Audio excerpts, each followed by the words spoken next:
Hello, going back. Going back to the discussion of Sigmund Freud. And so we're talking about three levels of personality or three interacting agents in the creation of one's personality. First, there's what we call the id. The ego, and the superego. When we say the id, what is the id? It's the instinct or the pleasure principle. It seeks immediate satisfaction of a certain need. For example, nagugutom ako, kailangan kong kumain kahit anong mangyari. Kakain ako, kukuha ako ng pagkain sa ref, punta ako sa mall, punta ako sa fast food, at dahil nagugutom ako, kakain ako in whatever means. In using whatever means I can just to satisfy that need. Okay? Kasi nagugutom ako eh. So, wala akong pakialam kung mali or paano ko siya gagawin. The important thing is that I will be able to eat. The ego is the reality principle. What is the reality principle? It's the principle that seeks rationality or reason. O sige, you're hungry, pero in what way will you be able to do that? May pera ka ba? Kukunin mo ba yung pagkain ng katabi mo? Kakain ka ba ng sobra-sobra? So, that's the reality principle. Kakain ka, may nakita kang pagkain dyan, panis ba siya? Ganon. So, the ego is always to preserve the self. Always preserving the self based on the value of reality. Okay? And there's what we call the superego. It's the morality principle, conscious principle. Sige, nagugutom ka, pupunta ka sa mall, kukuha ka ng pagkain sa Jollibee, hindi ka magbabayad. Tama ba yun? So, when you say superego, is it right? Is it acceptable? Is it something that people would approve of? Sir, bakit kailangan people will approve of? Kasi remember, the superego, the conscious principle, will in CL, we think it is the infused presence of God in her lives. Pero in truth, the consciousness, the conscience of a person is formed or created by him being part of society. So, isipin nyo, nakalubog tayo sa society, nakalubog ako sa lipunan, kung ano yung palagay ng mga tao na tama, that will be what I will consider true, good also. So you see, the personality is the interaction of these three agents, the id, the ego, and the superego. Pero we realize that the human person is confronted by so much anxiety, high level of anxieties right now. As I'm filming this, there is talk already of how widespread the coronavirus is. But I've read, well, of course, the latest number of patients or people inflicted with the coronavirus in China, with around 80,000 people, followed by Italy with around 11 to 12,000 people. Next, the third is Iran with around 10,000 people. And the fourth is Korea with around 8,000 to 7,000 to 8,000 individuals inflicted with the virus. So, ang dami nating iisip. In the Philippines last night, it was already mentioned, it was announced, there are 49 cases already. But I'm just thinking, Manila, its population is around, 12 million people.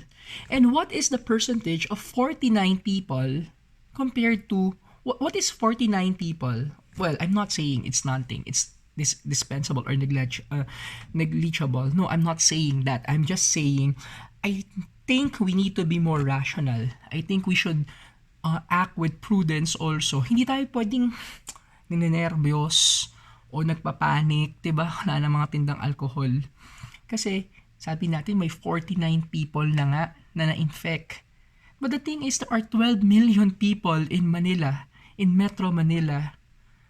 And 49 people is not even 1% of the 12 million. So, anong sinasabi ko?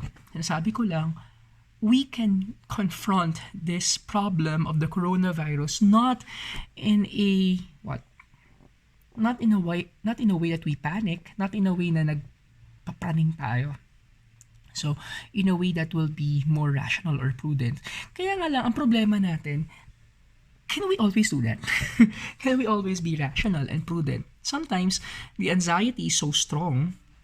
Sometimes, the fear is so massive, it engulfs us. Kaya sabi ni Sigmund Freud, meron tayong mga tinatawag na defense mechanism. Defense mechanism are ways in which we try to deal with anxiety. Okay? So, sabi niya, meron tayong tinatawag na repression. There is what we call reaction formation.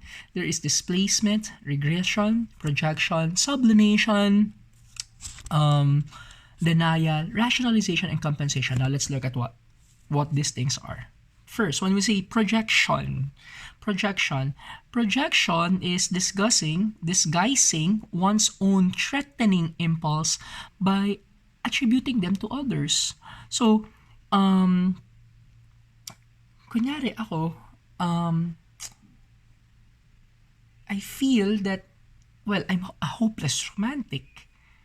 Wala akong girlfriend. So, sasabihin ko na lang na, Sir Nico, siya may kailangan ng girlfriend. So, instead of confronting the fact that I am sad and I need to have a girlfriend, I will say, it's Sir Nico who needs to have a girlfriend and not me. That's projection. Okay, next, denial. Denial is refusing to believe or even perceive painful realities. Parang, diba, sabi nila yung mga na heartbroken, meron silang stages of sadness, and one of the stage of sadness is the denial stage. Ano yung denial stage? Ayaw mo tanggapin. Diba? Ayaw mo tanggapin. Diba usually yung mga namamatayan, sinasabi nila, hindi pa siya namatay. Nasa ibang lugar lang siya, babalik pa siya. Na-realize ko, no? Mga Duterte followers, they have so much denial. They cannot accept the fact that the president is incompetent. So, anong ginagawa nila? Well, he's doing his job. He's 70 years old. His lack of communication skills is compensated by his hard work. Denial. Next, regression. What is regression? It's retreating to a more infantile, psychosexual stage where some psychic energy remains fixated. Regression, yung bumabalik ka dun sa safety mo, sa feeling of safety and comfort. So, anong gagawin ko? Diba, for example, me, every first day of class, what do? I would usually put a 1 peso coin inside my shoe. Feeling ko kasi, I feel I am safe there. I will be okay pag meron akong piso sa sapatos ko. Regression. I regress. I go back to that stage when I feel safe and okay. Yung mas basic. Sana noon, no? Ganon. Next, displacement. What is displacement? Shifting sexual or aggressive impulses towards a more acceptable or less threatening object or person. Yung displacement, instead na ilabas mo yung nararamdaman mo sa isang unacceptable manner, you try to release it in something that is more acceptable. Kunwari, nagalit ako, so instead na magagalit ako, instead na magsisigaw ako, anong gagawin ko? Kakain na lang. O kaya, for example, another thing, nagalit sa akin si Miss Arenas kasi hindi ako nagtuturo. So, what will I do? So, dahil galit ako kay Miss Arenas, pwede kong itapon yung mga libro ko. Diba? Pwede kong basagin etong mga figurine sa table ko. Pwede kong gawin yon. Instead of me hitting Miss Arenas. Kahit instead na siya yung sa kanya ako magalit, siya yung masaktan, sasaktan ko na lang yung table ko. Oh well, ganyan naman tayo, diba? Usually, for example, we feel frustrated, so what do? We usually just try to bend in or express it in something na acceptable. Kaysa makasakit tayo, Ako na lang. Reaction formation, that is switching unacceptable impulses into their opposites. So, ang dami mga bata masaya sa classroom. Umingiti, tumatawa, judge, nag-joker, pero in the home, malungkot sila. Kasi mag-isa lang sila. That's a reality. Yung mga bully, they bully their classmates not because they are strong, but they just wanted to show that they are in control. Kasi they don't have that sense of control elsewhere. Sino yung kinakaya-kaya nila? Yung mga mahina. Kasi in the classroom, nandun yun. Kaya bully sila. Pagdating sa bahay, malungkot, sad. Rationalization is offering self-justifying explanation in place of the real, more threatening unconscious reasons for one actions. Kunwari, I tried sniffing. I tried vaping.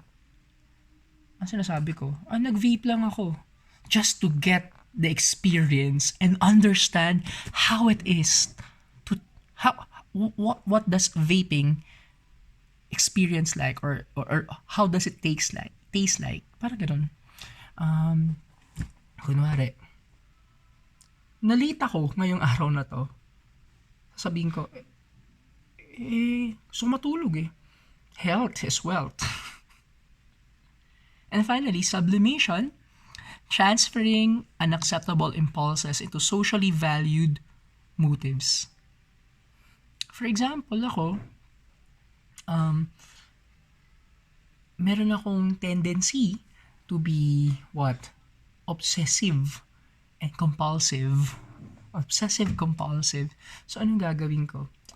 Instead of me manifesting my obsession, being obsessive and compulsive in actions na makakasakit sa iba, anong gagawin ko? I will facilitate a project that will be very bend on looking at details para pag na-execute siya, tinignan namin siya, paano ba siya nagawa. What happens is that everything is followed in detail. Everything is well planned. So we finish first Sigmund Freud. We'll work on the other Alfred Adler. Maybe tomorrow I'll post the video tomorrow.